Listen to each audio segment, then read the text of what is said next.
For years, my wife and I have built what I believe to be a strong, loving marriage.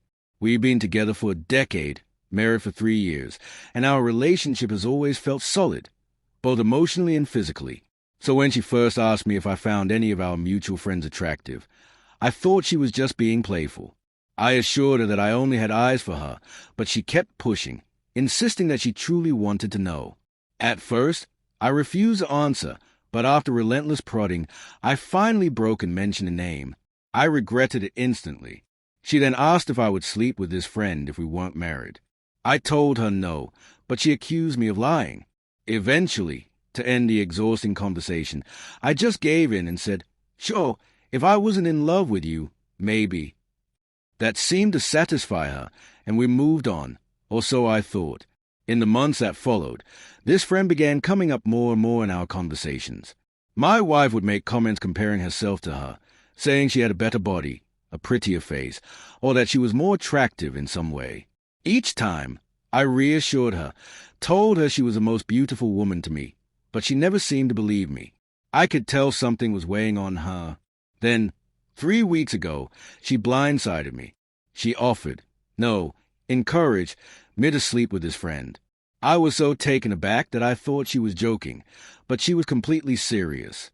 She told me she knew I wanted to, that she wouldn't be hurt by it, and that she even talked to her friend about it, who was apparently open to the idea. I was disturbed, confused, and flat out rejected the idea. But she didn't let it go. Again and again, she brought it up, almost pleading with me to do it. The more she pushed, the more uneasy I felt. It wasn't just about the offer. It was a desperation in her voice, the sadness behind her words. I couldn't ignore it anymore. I sat her down and told her, from the bottom of my heart, that I loved her and only her, that I never wanted anyone else and never would, that she meant everything to me. But I needed to understand why she was doing this, what was truly driving her to push me into another woman's arms. That night, she broke down in tears. She sobbed uncontrollably as she finally admitted the truth. She wasn't trying to test me, nor was she unfaithful. She was terrified of losing me. She told me she believed that, after 10 years together and only ever being with each other, I would eventually get bored and start looking for something new. She thought that one day I'd cheat with someone younger, someone different. And in her mind, if that was inevitable, she would rather it be with her friend, someone who wouldn't try to steal me away. Her words shattered me. The woman I adored, the woman I had sworn my life to, truly believed that she wasn't enough for me anymore. She felt like she was losing her attractiveness, that she wouldn't always be able to keep up in the bedroom, that I would one day stray. She had convinced herself that I was bound to leave her eventually, and this was a way of controlling the inevitable.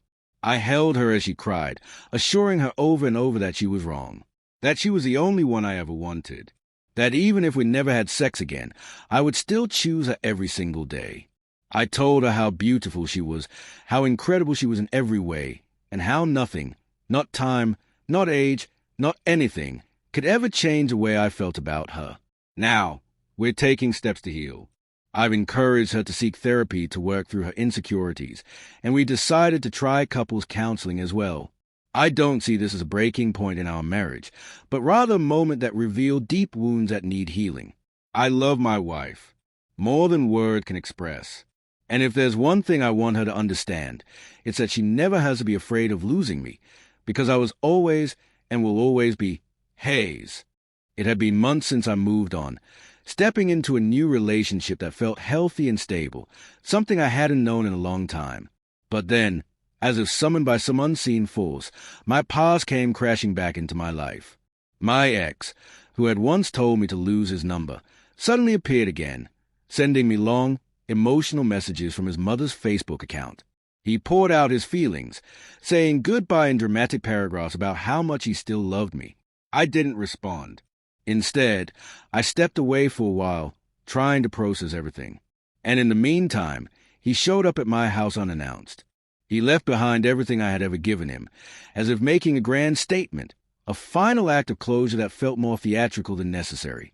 I never asked for those things back, nor did I care what he did with them. It was strange, almost surreal.